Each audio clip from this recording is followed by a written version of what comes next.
11/16 ঝিল রোডের এই বাড়িতে উৎসব মানে সাইলেন্স, শুটিং চলছে। উৎসব মানে এই বাড়িতে সাই বাবা, পুজো চলছে। এ বাড়িতে উৎসব কখনো বা ভগবানের ভজনে, কখনো বা অ্যাকশনে। আর এই দুয়ের মাঝখানে রয়েছেন তিনি। হ্যাঁ, সেজন আছেন মাঝখানে, পাপিয়া সেন। উৎসবের রান্না স্পেশাল উইকের শেষ দিনে আজ আমরা চলে এসেছি তাঁরই বাড়িতে। তবে শুধু উৎসবের নয়, চিত্রা সেন এবং সব্যসাচী চক্রবর্তীর মাঝখানেও রয়েছেন তিনি। বুঝতেই পাচ্ছেন, এ বাড়িতে উৎসব মানে সোনালী ছায়া, রূপলী ছবি, রোল ক্যামেরা, অ্যাকশন, কাট, একেবারে চাঁদের হাট।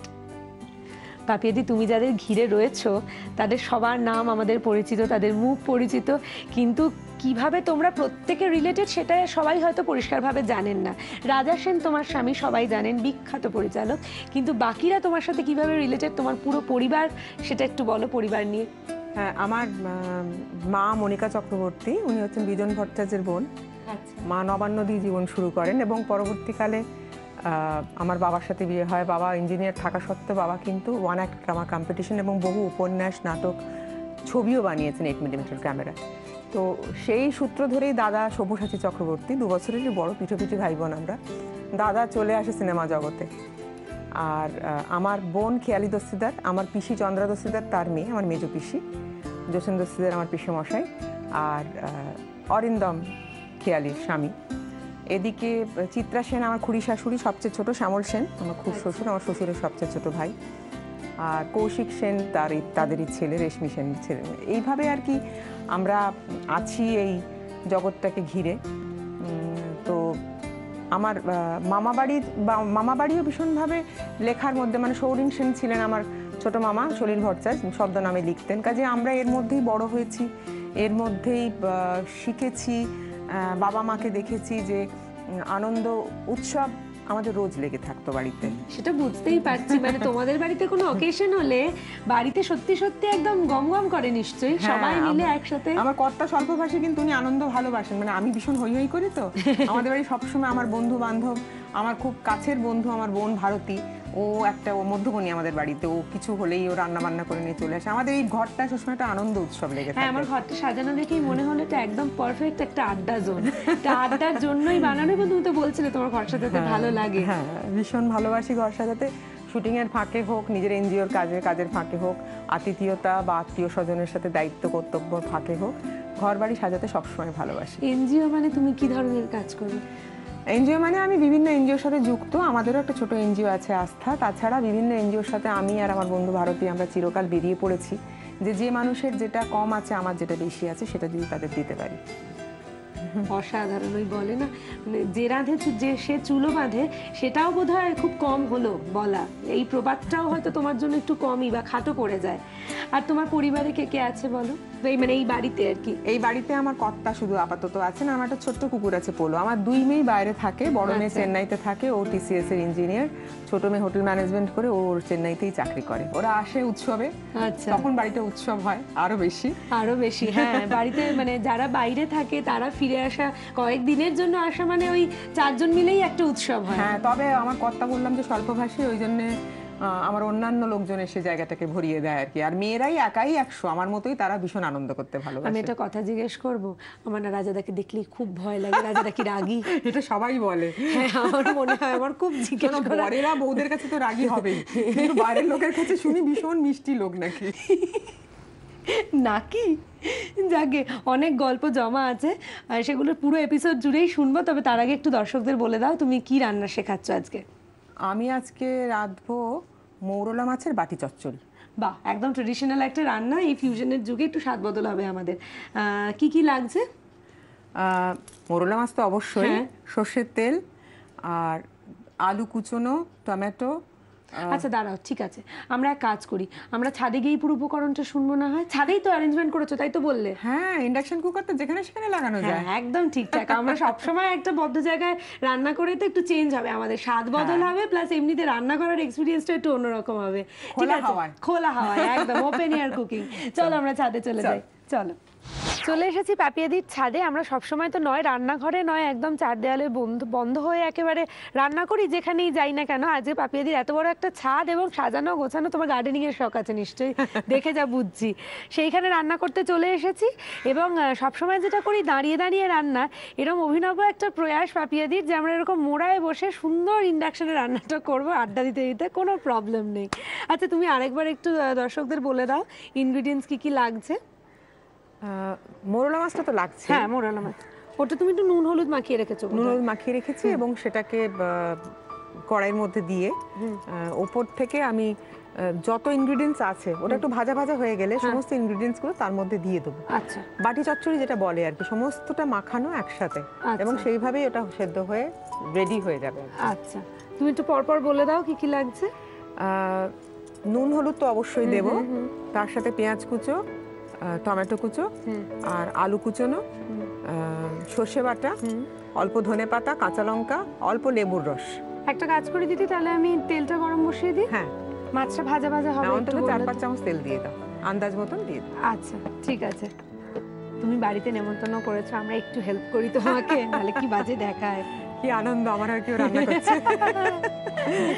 আচ্ছা এক্ষেত্রে দর্শকদের জানাই আমরা ইউজ করছি Emami healthy and tasty Kachi Ghani mustard oil. আর এর সঙ্গে সঙ্গেই আমরা ধন্যবাদ জানাবো কুচিনাকে এই ইন্ডাকশন ওভেনটি দেওয়ার জন্য, যে কারণে আমরা আউটডোর শুটিংটা এত সহজে এত স্বচ্ছন্দে করতে পারি। দিদি বাড়িতে রান্না টান্না করো, সময় হয়? হ্যাঁ সময় বার করে নিই আর কি, ইচ্ছে থাকলেই উপায় হয় বলো। নিশ্চয়ই রান্নার একটা প্যাশন থাকলে মনে হয় ঠিক কোথাও না কোনো না কোনো ভাবে হয়ে যায়। হ্যাঁ আর আমার কর্তা খুব খেতে ভালোবাসেন তো, সেজন্য একটু গিন্নির হাতে রান্না দু একটা হলে খুশি হন। এর মধ্যে সব কর্তাদেরই ধর্ম, একটু একটু হলেও খেতে ভালোবাসে।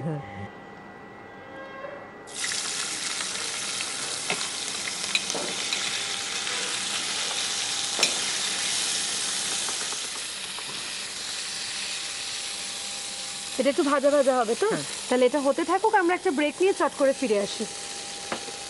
হাই, আমি গীতশ্রী, মানে আপনাদের রাশি। রান্নাঘরের 2000 পর্ব, সত্যি দেখতে দেখতে 2000 এপিসোড কেটে গেল।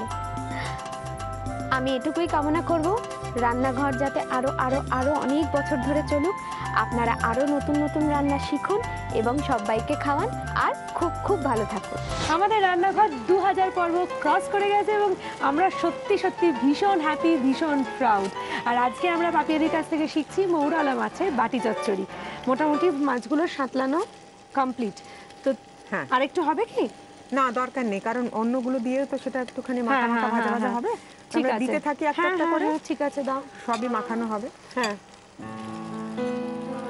প্রথমেই পেঁয়াজ কুচোনো,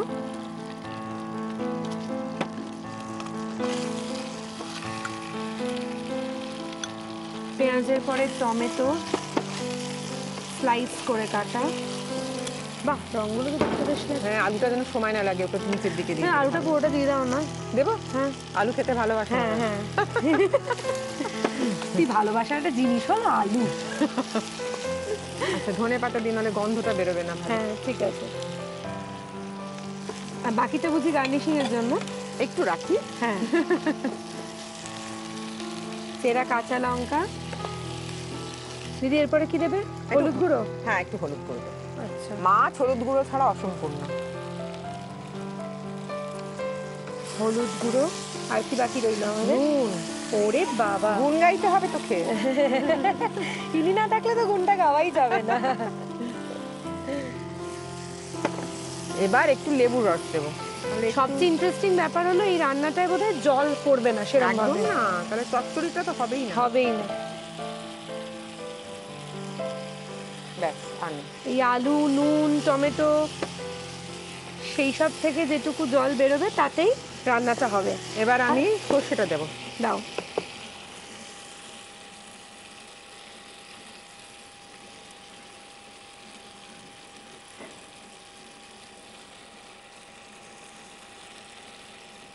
ভালো করে মেশাও, অনেক সাহায্য করে দিয়েছি, এবার মেশাও। আচ্ছা তুমি এত হাসি খুশি, এত জলি, অথচ তোমার এই টুইমা দেখে তো সবাই তোমাকে যে কি গালমন্দ করে কিরকম ফিডব্যাক পাও একটু বলো। এবং মানে সত্যি সত্যি সবার না এটা একটা খুব ইন্টারেস্ট যে যারা নেগেটিভ ক্যারেক্টার করে তারা আদপে নেগেটিভ কিনা, আদপে তারা ঝগড়ুটে কিনা। মানে এটা বহুদিন ধরে দেখে আসছি বোধহয়। তুই মা ক্যারেক্টারটা আমি একটা চ্যালেঞ্জ বলেই নিয়েছিলাম, কারণ সবসময় ভালো মায়ের, ভালো বোনের, ভালো দিদির চরিত্র পেতাম, এবং ওরা যে আমাকে এই সুযোগটা দিয়েছেন তার জন্য আমি সত্যি কৃতজ্ঞ। এবং এটা এত ভালো মাইলেজ দিয়েছে আমাকে, মানে গ্রামে গঞ্জ থেকে আমার মানে চেনা লোকও আমাকে আমার উপর রেগে যাচ্ছে, যারা চেনে আমি এরকম তারা পর্যন্ত আমার উপর রেগে যাচ্ছে যে এত ক্রুর একজন মহিলা কেন, আর মাসিরই বা এত প্রতিপত্তি কেন। তুই মা তো এবারের মাসি, তখন পরে তো অবশ্য জানা যাচ্ছে তুই মার ব্যাপারটা যে কেন। হ্যাঁ, ঢাকা দিয়ে দাও। আমার মনে হয় প্রত্যেক মানুষের জীবনে একটা অনেকে দুঃখ থেকে নেগেটিভ হয়, অনেকে স্বভাব থেকে নেগেটিভ হয়। তুই মা কিন্তু অনেক ত্যাগের থেকে নেগেটিভ হয়েছে। আচ্ছা, তুই মা যে ক্যারেক্টারটা সকলের জন্য করেছেন, এক্সপেকটেশন রাখেননি, কিন্তু শেষ বয়সে এসে মধ্যে এক্সপেকটেশন চেয়েছেন। তাই তবে I am very happy for তুই মা। মানে আমি এর জন্য আমাকে জিকে থ্যাংক ইউ, আমি খুব ভালো অ্যাওয়ার্ড পেয়েছি এর জন্য। অদ্ভুত একটা নাম তুই মা, খুব অদ্ভুত। আসলে এর নাম হচ্ছে তুলিকা। আচ্ছা, এবং ছোটবেলায় সৈকত বা ধ্রুব এরা বোধহয় তুলিকা বলতে পারতো না, সেই তুলিকা থেকে তুই থেকে তুই মা। আচ্ছা, তো সেইটাই আমি ভাবছিলাম যে আজকে যখন তোমার সাথে প্রথম কথাবার্তা হলো, আমি বললাম, তুমি এত জলি, এত, কিন্তু কি রুড়ো একজনের পাত্রে, দোর্দণ্ড প্রতাপের সাথে বার্তা করো। ঠিক আমারও যখন সুবর্ণলতা মিলে ঝগড়ুটে করতাম, আমারও ঠিক সেম জিনিসটা হয়েছিল। এখনো আমাকে লোকে বলে তুমি কি এমনি ঝগড়া করো এরকম। আমি কি বলবো, তুমি বলো যে আমরা আদপে এরকম নই। আমার কিন্তু দুবার পা ভেঙেছে, আমার মনে হয় লোকের অভিশাপে ভেঙেছে দুবার। হ্যাঁ, এবার আরেকটা যেটা দর্শকদের বলা যে পাপিয়াদি যেটা বলে, এটা খুব চ্যালেঞ্জ একজন অভিনেতা বা অভিনেত্রীর পক্ষে, একটা মানে যে নিজে যেরকম তার একদম অপোজিট একটা ক্যারেক্টার প্লে করা, সেটা সত্যি সত্যি একটা বড় চ্যালেঞ্জ। কিন্তু নিশ্চয়ই বিকাশ রায়, ছবি বিশ্বাস এরা অনেক নেগেটিভ কাজ করে গেছেন। ইদানিং কালে আমাদের জিতে রাশিতেও করছেন, ডলিদি খুব ভালো করছেন। মানে এই যে সব নানান ক্যারেক্টার, সুবর্ণলতায় সাবিত্রী চ্যাটার্জি, উনিও একটা অদ্ভুত মানে পজিটিভ নেগেটিভ নিয়ে একটা কাজ করেছেন। আমার মনে হয় নেগেটিভের একটা ডিমান্ড আছে বাজারে, বরঞ্চ নেগেটিভটা পজিটিভ হয়ে গেলে লোকের মনে হয় মা ভালো হয়ে যাচ্ছে কেন। আচ্ছা, একটু দেখে নাও তুমি এবার কতটা কি হলো। কি মজা না, এই আমার দিদিমা ঠাকুমারা যদি এরকম একটা ওভেন পেতেন, তাহলে হয়তো উনুন নিয়ে এত কষ্ট, আরো ভালো ভালো রান্না করতে পারতেন না। আমি তো বললাম সুবর্ণলতা করতে গিয়ে আমি সংসার করার লিটারালি শিখে গেছি। উনুন কি করে, মানে উনুনে আঁচ দেওয়া থেকে শুরু করে, আমরা তো এখন বাটনা শিলনোড়ায় তো কোনোভাবেই বাটাবাটির চান্সই নেই। আর একটু হবে, একটুখানি এটা তাহলে হতে থাকুক পাপিয়াদি, আঁচ তো কমিয়েই দিয়েছি, আর একটুখানি হলেই বোধহয় তৈরি হয়ে যাবে। এই উপর থেকে খালি কাঁচা সরষের তেলটা দিলেই আমার কমপ্লিট। আর একটুখানি সাজিয়ে গুছিয়ে সাজুগুজু করে তারপরে দেখে একদম পেটে নেওয়া হবে। 2000 পর্ব রান্নাঘর শুনেই আমার মনটা খুব খুশি খুশি লাগছে, কারণ রান্নাঘরের সঙ্গে আমি বহুদিন থেকে যুক্ত। একজন সঞ্চালক হিসাবেও রান্নাঘরের সাথে আমার অনেক স্মৃতি, একজন গেস্ট হিসাবেও আমি রান্নাঘরেতে বহুবার গিয়েছি। রান্নাঘরের রান্নাঘরের পরিবেশ, রান্নাঘরের পরিচালক যে আমাদের কিউ রয়েছে, সব মিলিয়ে আমার কাছে অত্যন্ত একটা ভালো লাগার বিষয়। বিকেলবেলার দর্শকদের কাছে অন্য একটা পাওয়ার জায়গা, অন্য একটা সময়ে নিজেদেরকে ভালো লাগানোর জায়গা হচ্ছে রান্নাঘর। সেই রান্নাঘর 2000-এ এলো, আরও অনেক দিন চলুক, এটাই আমার কামনা। রান্নাঘর করতে গিয়ে আউটডোর যতবার শুটিং করতে গেছি, সেটা অপূর্ব অনুভূতি আমার কাছে। বিশেষ করে নৌকোয় রান্না আমি কোনোদিন ভুলবো না, একটা সাঁওতাল বাড়িতে রান্না, সেটাও আমি কখনো ভুলবো না। সব মিলিয়ে রান্নাঘর আমার ঘর, আমার ভালো থাকার ঘর। যতবার 2000 কেন 20,000 পর্বে ডাকলেও আমি তখন একভাবেই সাড়া দেবো। আর মৌরলা মাছের বাটি চচ্চড়ি অলমোস্ট ডান, তাই তো? একদম, এটা আমার মনে হচ্ছে। দেখো দারুণ, কি ভালো গন্ধ বেরিয়েছে, সত্যি সত্যি পাপিয়াদি অসাম। দাও ওটা সরিয়ে রাখ, অসাম। আর দেখতে তো সুন্দর হয়েইছে, আপনারা দেখতেই পাচ্ছেন। বাকি আছে একটা কিছু, সেটা হচ্ছে একটু কাঁচা সর্ষের তেল দিতে হবে আমাকে। আচ্ছা, নাহলে একটা ওই সর্ষের গন্ধটা ভালো লাগবে না। দেবো কি? হ্যাঁ। ও মা, আমি তো শিখলাম, তুই আমাকে জিজ্ঞেস করছো। অল্প করে দিলাম একটুখানি, ওরা বন্ধুত্ব করুক তারপরে। আচ্ছা, একটা ফুট দিলে কমপ্লিট। একদম ট্রেডিশনাল একটা রান্না। এই ফিউশনের যুগে অনেকদিন পরে একটু ট্রেডিশনাল একটা রান্না শেখা হলো, সত্যি সত্যি। মাছ খেতে ভালোবাসো? মোটামুটি আমার একটু, আমি দেখো তো বেশি আমি কেমন বানিয়েছি, আজ হ্যাঁ, থেকে হয়তো তুমি তুমি মাছ বলে খাওয়া শুরু করবে। সেটা ঠিক, হতেই পারে, হতেই পারে। কি করব, তুলবো নাকি তোমার টেস্টের জন্য একটু? হ্যাঁ হ্যাঁ, তুমি ওইটাতেও তুলে গার্নিশ আচ্ছা। করতে পারো, তারপরে আগে এখানে- হ্যাঁ একটু গার্নিশিংটা করে garnish, নিই তাহলে। হ্যাঁ ঠিক আছে। আমি কি অফ করে দেবো অফ এটা? করে দাও, হয়ে ঠিক গেছে। আছে। দেখো গরম না লাগে। না খুব বেশি গরম নাই। আচ্ছা, এটা আমরা গার্নিশ করতে থাকি, ততক্ষণে আপনারা রেসিপিটা দেখে নিন আরেকবার।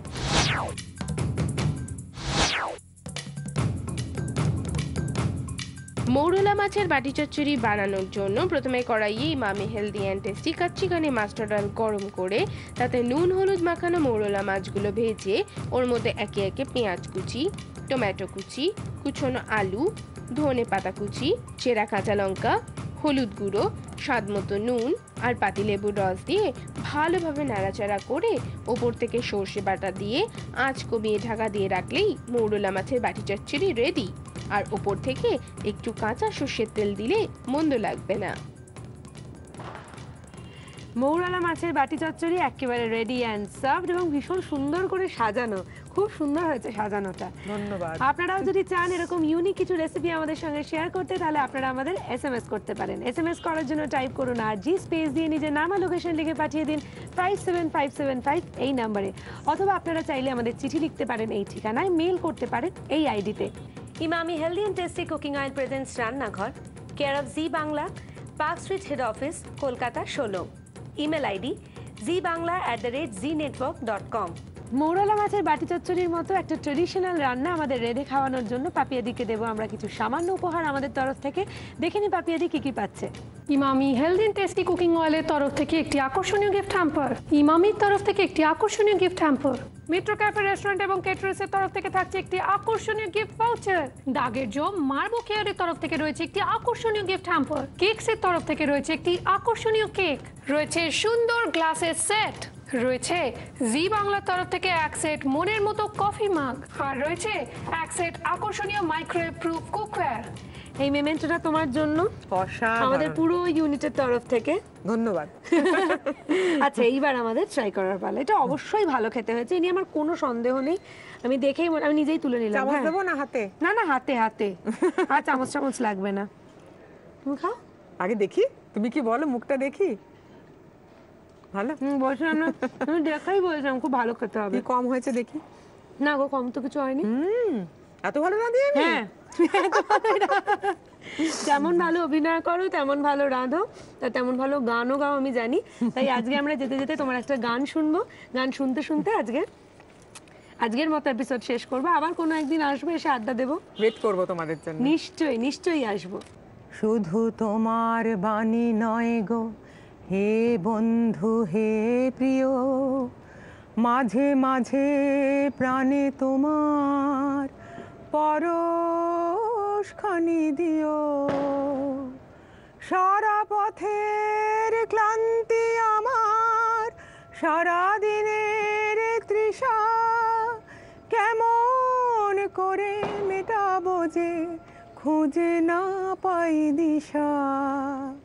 এ আধার যে পূর্ণ তোমায় সেই কথা বলিও, মাঝে মাঝে প্রাণে তোমার পরশখানি দিও। থ্যাংক ইউ, কি ভালো লাগলো আমার সত্যি তোমার সাথে কথা বলে, তোমার বাড়ি এসে। আবার আসবো, থ্যাংক ইউ সো মাচ। মন থেকে বলছি আবার আসবো। খুব ভালো লাগলো শুনে। জিকেও নিমন্ত্রণ করলাম আবার আসার জন্য। নিশ্চয়ই, খুব ভালো থেকো। Thank you.